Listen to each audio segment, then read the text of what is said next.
Fun fact, guys, when I saw this movie in theaters, I've heard about Brie Larson playing Captain Marvel for the first time. And I mean, the very first time I heard that was going to happen. You want to know how?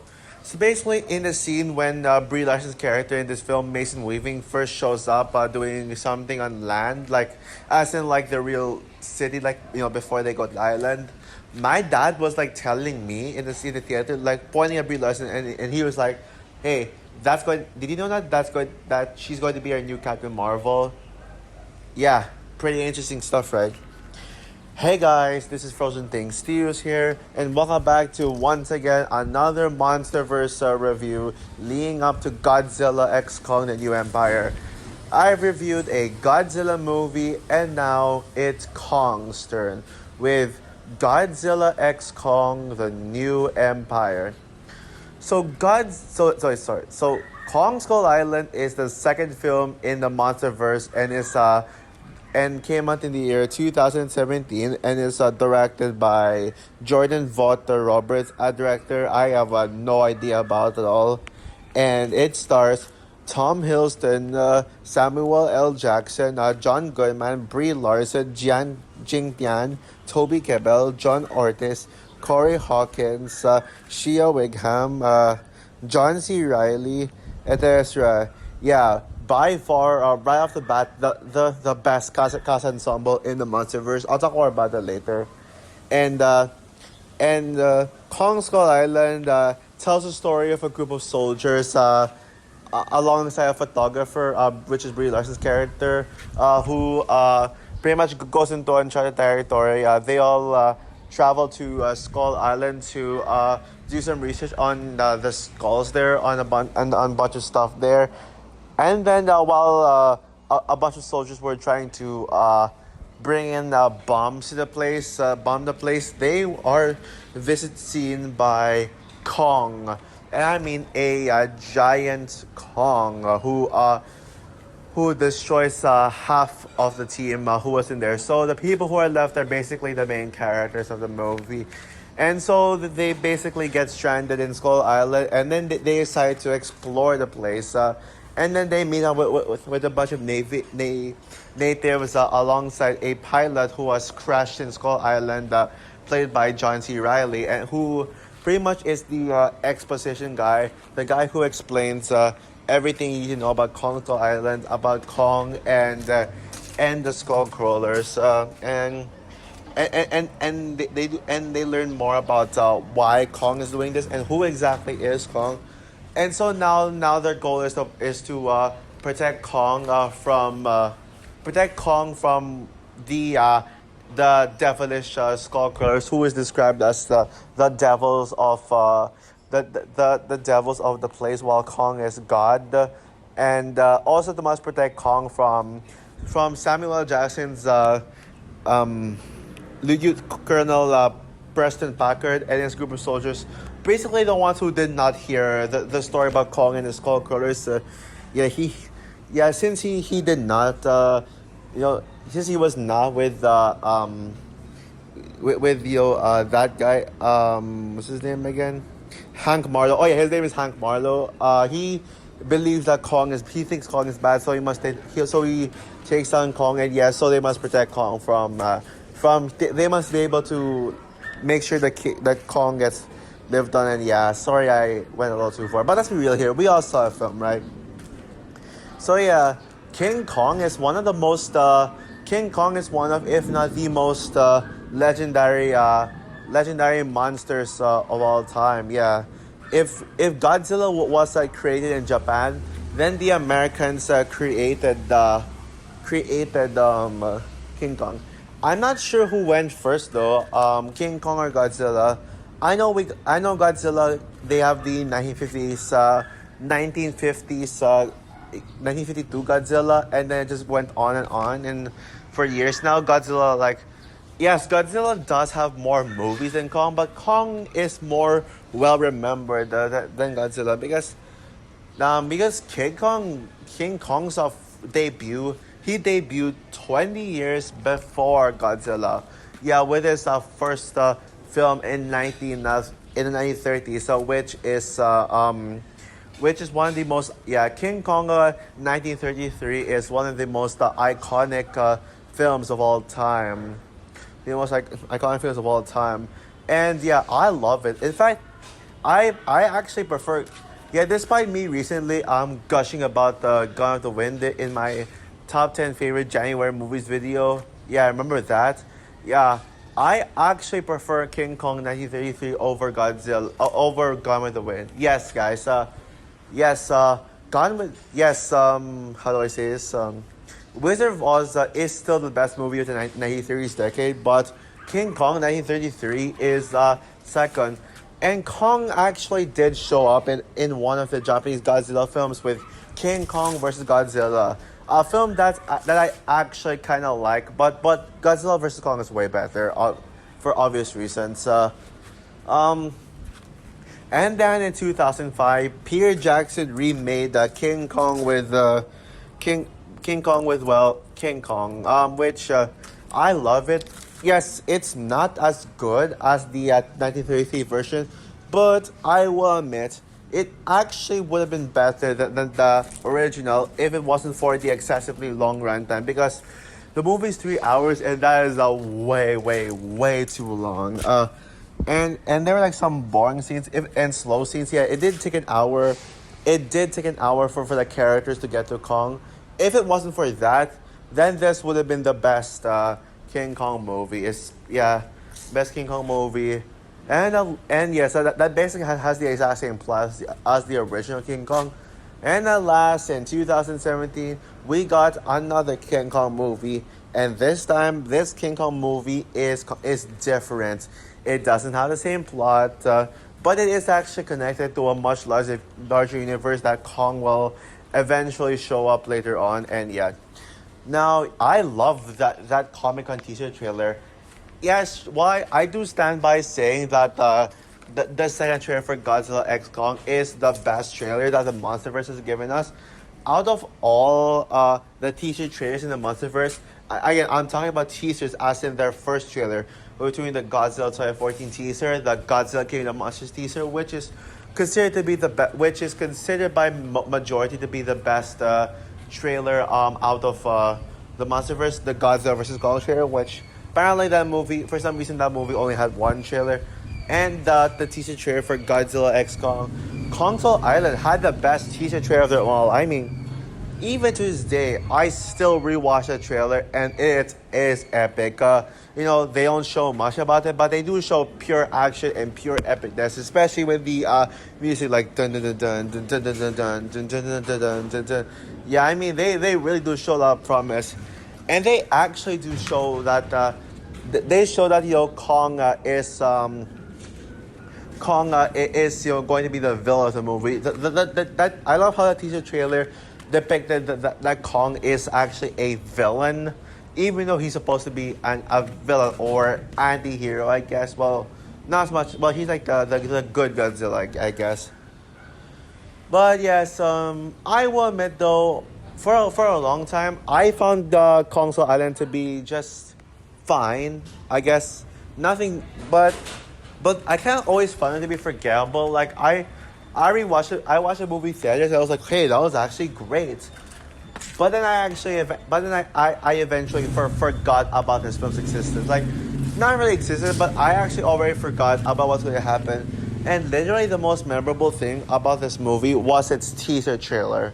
And even back then, even 2021, I tried to like it more, but then I was like, yeah, this is really an average movie. But fast forward to 2024, rewatching it last night, I gotta say about this film, yeah, this certainly grew on me on rewatch. Yeah, I now think Godzilla. No, sorry, my bad. I now think that Kong Skull Island is actually a pretty awesome movie, and I can totally see why a lot of people would consider it the best MonsterVerse movie. Yeah, I did say my God. Yes, it is true that there are still people who say that Godzilla 2014 is the best MonsterVerse movie. Which, yeah, I don't get it. I mean, but there's still a side of people who say that Kong Skull Island is the best of them all. Yeah. unlike Godzilla 2014, where I do not understand at all why it's considered that group of people to be the best MonsterVerse movie, with Kong Skull Island, I actually get it. I actually understand why these handful of people say it is the best MonsterVerse movie. Do I think it's the best MonsterVerse movie? Hell no. Right off the bat, I prefer Godzilla King of the Monsters and Godzilla vs Kong over this one. And I think most likely I'll also prefer Godzilla X Kong over this one. But still, at least I can see some sense as to how people can say this is the best MonsterVerse movie. I'll explain how I think that.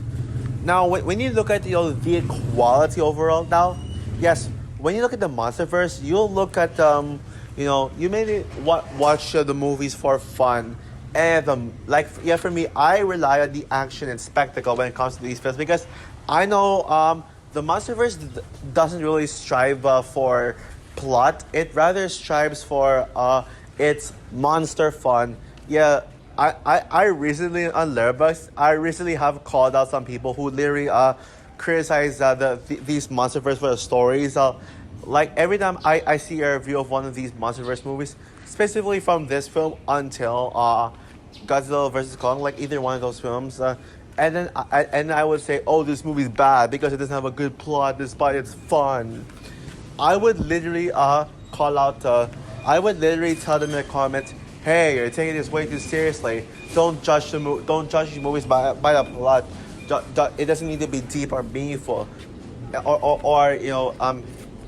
what's that word? Yeah, I can't find the word, but you know what I mean. Yeah, they're supposed to be goofy fun movies. Goofy fun movies. And yeah, judge it by your enjoyment level. And that's actually the problem I had with Godzilla 2014. There's barely any Godzilla, but at least the movie would have been better if it was somewhat entertaining. But the movie there's no enjoyment to be found in the first Godzilla. It's just boring as fuck.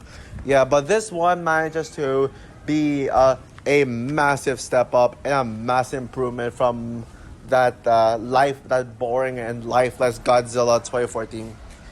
What makes me actually see why people call this the best MonsterVerse movie?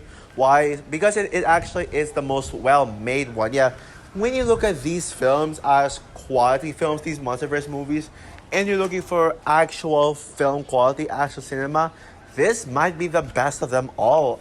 Yeah, Kong Skull Island might be the best of them all, like the standout of them all, because first and foremost, on a technical level, this is probably the most. This is probably the best shot movie. I actually realize that nowadays that judging a film objectively is actually judging the filmmaking. Story is actually The story is actually subjective. Yes, it is partially true that you should judge a film by its story. The cinematic and the technical achievement is actually what's objective about the film, because it is actually because how do I say this?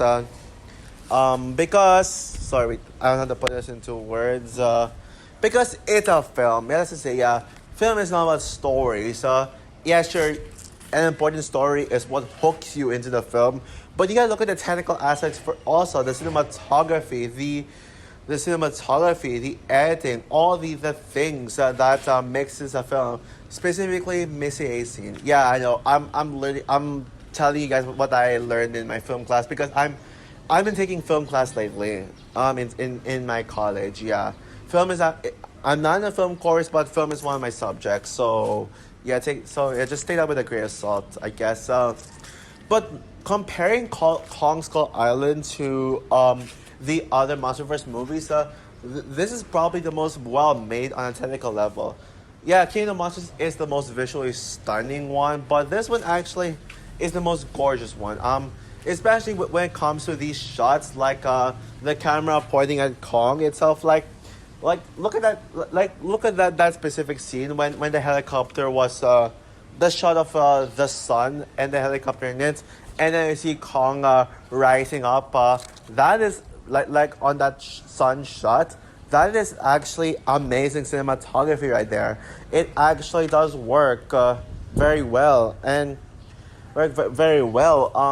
And yeah, there's a lot of great cinematography. Even the opening logo, honestly, one of the most creative Warner Bros. Opening logo, because right off the bat, you're opening this movie in the sky, like as if and the camera moves like as in like you're on a warplane and you're moving when the logos show up.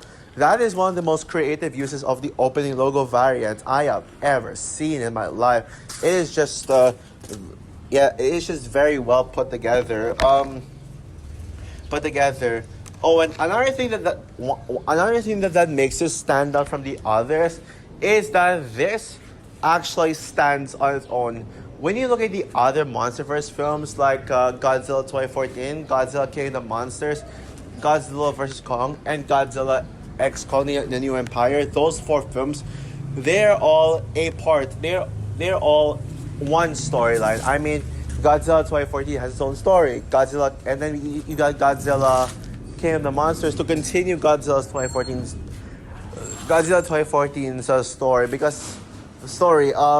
And then you got Godzilla vs. Kong, which is actually a continuation of Godzilla 2014, despite it being Kong's story. And then you got Godzilla X Kong New Empire, which is basically Godzilla vs. Kong's a continuation of Godzilla vs. Kong. So it was like just one stretched out storyline. But Kong Skull Island is basically just like, nah, I'm gonna do my own thing. Yeah, that line from Mouse and Spider-Man Across the Spider-Verse actually, it is actually what sums up this film, because this movie, instead of trying to be like the others, it actually does its own thing. And the story is actually very different from the others, so it really does feel standalone. It's not trying to be like the others, and that's what I like about this film. Yeah, there are things to admire about this film, but unlike Godzilla 2014, this one actually does not forget to entertain its viewers, because man, this was such an entertaining film. Such an entertaining film. I will give it credit that this actually has the least dumb plot in the MonsterVerse. Yes, the MonsterVerse is known for having the most insanely dumb storylines, and they will all just be sacrificed in favor of big monster action, because big monster action is what keeps this franchise afloat. But this actually has the least dumb plot in the franchise. This is the least stupid when it comes to these stories. It's not a great story. It is. Yes, the story of this film is thin and very simplistic, but it actually, at least it's not stupid. Yes, there is actually one plot line that is stupid, which I'll get to in a bit, but otherwise, this is actually not a very stupid movie, believe it or not. Yeah. I love how this movie gives the audiences vibes of Apocalypse Now. Apocalypse Now. And this actually made me want to rewatch Apocalypse Now, which, yes, guys, I am actually planning to rewatch Apocalypse Now after the MonsterVerse marathon. I'll do it on Monday. Yep, on Monday. There you go. And yes, this production value. Actually, when I said that this is the most gorgeous MonsterVerse film, I know what I was trying to say. Godzilla King of the Monsters is the most visually stunning film when you look at the CGI. But with the production design, the production values, this has the best one of them all. Yeah, the best production value, especially with Skull Island. Yeah, Skull Island is just gorgeous. And I love the idea of having this take place in a Vietnam War, or rather post-Vietnam War. But the CGI is still incredible. This has the best CGI of Kong yet. And I mean, even though Kong's other films with Godzilla vs. Kong and Godzilla X Kong are better, this has the best design of Kong in the MonsterVerse. I'd say this design of Kong is better than in the other films Kong is in, because let's be real here. He actually, when you see Kong and Godzilla together, you can see that Kong is significantly smaller. But in this film, you can actually see that Kong is a giant. Yeah, That's actually why I got so hyped for this film when I saw the teaser. Because one reason, because in the end of in that teaser trailer, you can see how giant Kong is, and you see like Kong just Kong's head showing in front of humans, and you can clearly see the humans are tiny little atoms in comparison to Kong. And so you're basically just like, whoa, Kong is so huge and Kong is so big. Wow. Wow. And yeah, and in this film, I mean, there are times when you can see that Kong isn't as big as you thought, but still, when it comes to these Kong scenes, when the camera goes closer to him, you can actually feel his giganticness. And Corey Hawkins said it best that Kong is about the size, it's about as tall as a building. It is actually true. And also to mention, it feels like you're watching a movie in 3D. I think this movie could have been a 3D movie because, man, yeah, this movie, even watching this in 2D, watching it at home, there are certain scenes where you just felt like you're actually watching it in 3D. For example, when Kong was carrying the helicopter and was looking at it and then tried to eat the people on the helicopter. Yeah, that scene kind of felt so 3D-ish. And yeah, besides the Kong stuff, the human stuff, actually, the humans in this film were actually solid. Yes, this I already mentioned how big the cast ensemble were. Yeah, I already mentioned about how huge the cast was, how massive they were with all these Marvel stars in it. Yeah, you may think that I'm always saying they're good. These characters are good just because they're played by Marvel stars. And I mean, majority of them are Marvel stars. Yeah, not all, but like the front and center ones like Tom Hiddleston, Loki, Brie Larson, Captain Marvel, and Samuel Jackson, Nick Fury. Like all three of them are in this film. Yeah, this film is a riddle with filled with Marvel stars. Heck, even Agent Coulson is in this one. Yeah, guys, no joke. To tell you guys the truth, I never knew Agent Coulson's actor was in this film until when I rewatched it recently, and then I just looked at him and I was like, wait, Agent Coulson's actor is in this film? How the hell did I not know that? But yeah, what I liked about most of these characters is that they actually have some emotional connection. They don't feel like just one note plot devices, but they actually do have emotional connection. Like especially Mason Weaver. Yeah, Brie Larson's Mason Weaver is definitely the standout of the film, and she is Brie Larson is a lot better in this movie than she is in as Carol Captain Marvel. I even prefer her in this one than her in Captain in the Marvels, in all honesty. But yeah, they do a really good job of establishing her emotional connection. And yeah, especially when she tries to reach out her hand to Kong, especially yeah when she pretty much tries to be the Anne Darrow of this film while not trying to be way too much like Anne Darrow's character. Yeah, she's like basically a character on her own. That's what makes her character so great, in my opinion. And yeah, and Tom Hiddleston, the main character, he's not bland though. He's a much better protagonist than Aaron than Aaron Taylor Johnson in Godzilla 2014. He actually does have some pretty solid personality. Yes, I don't think these characters are great, but they're somewhat solid. They have a really nice chemistry. I like seeing them how they work together. You got and you even got Hank Marlowe, who probably has some great character development. The most developed character in that film. Yeah, he has such an interesting personality as a pilot who crash lands into Skull Island and decides to make it his home. And he actually just wants, but at the same time, he wants the people from the city to actually reach out to him and rescue him so he can get off the island. But he spent years learning about Skull Island and its secret, and so like he knows how to protect Kong. And so when the good soldiers are ready, then they're ready to fight. Yeah, he's very interesting. Yeah, sure. You got some bland characters in this one too. Toby Kebbell's character was wasted. Was wasted. Didn't I mean he was killed off in like in the middle anyway. So yeah, I mean he's like one of those basically the characters who I'm not I was not a fan of are the characters who pretty much wander off on their own.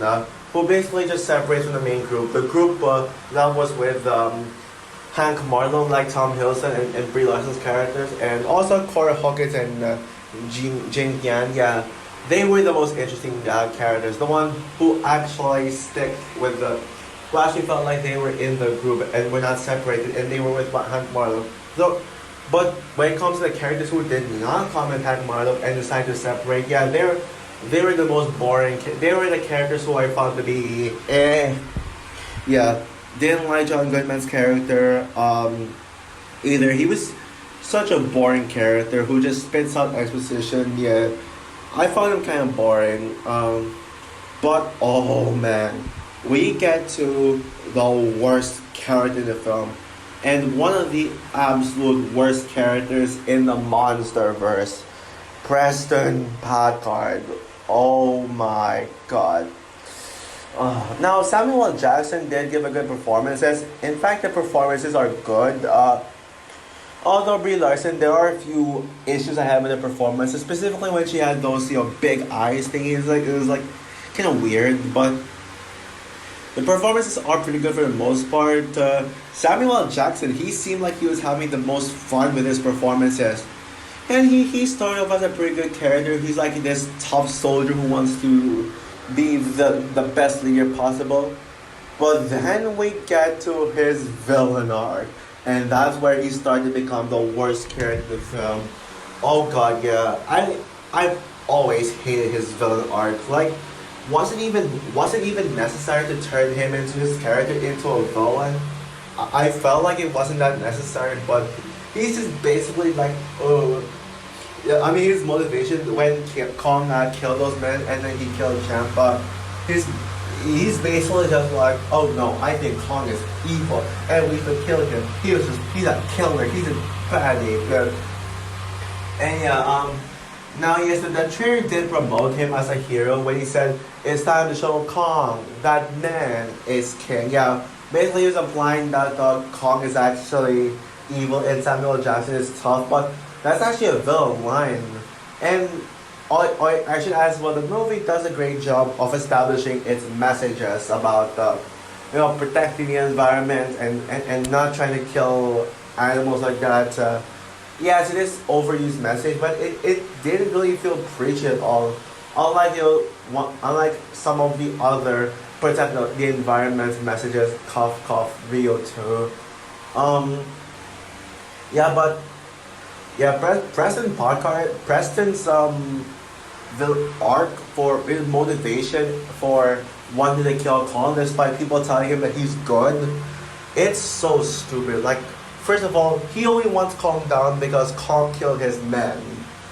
And then he thinks that Kong wasn't killed Toby Kebbell's character. Oh yeah, his name is Chapman.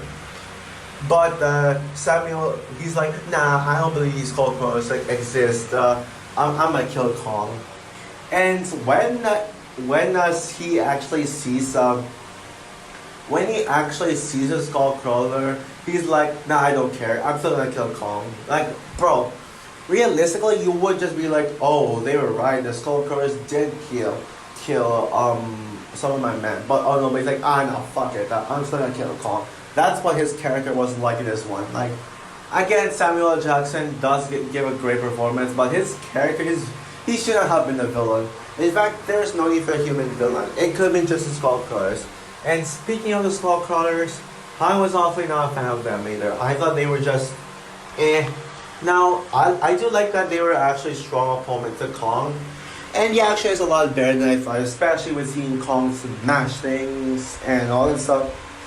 But I was not really that big into the Skullcrawlers. I thought they were just pretty average, mediocre villains for the most part.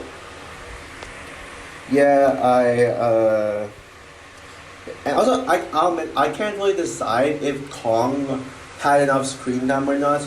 But when a movie like this actually entertains me, when it's actually entertaining, I'll probably acknowledge this movie for having more Kong screen time.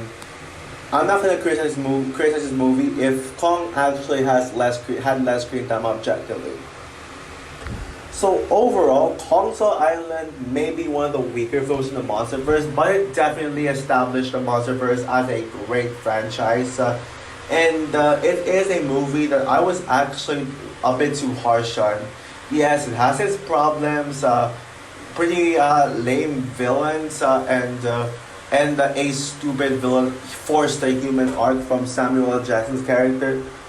But it is a very well made film on a technical level with a great idea of having this take place in post Vietnam War, making it and make it feel like you're watching Apocalypse Now. I mean, it has the best CGI of Kong, the best production values in the multiverse. No, sorry, MonsterVerse. I mean, sorry, my bad. It is actually just a fun movie all around. So with that said, I'm going to give Kong Skull Island a 4 out of 5 stars. So for my review of Kong Skull Island, what are your thoughts on the film? Do you like the film as much as I do? But would you agree with me that this is ranked one of the weaker films in the MonsterVerse? Are you one of those people who thinks that this is the best MonsterVerse movie, or are you among those people who isn't a fan of this movie? Comment down below, like, subscribe, hit the notification bell, and stay tuned for my review of Godzilla King of Monsters serving as my next video. But I got other videos planned, like the next part of my Frozen Awards and my trailer review for Bad Boys Ride or Die. Bye guys.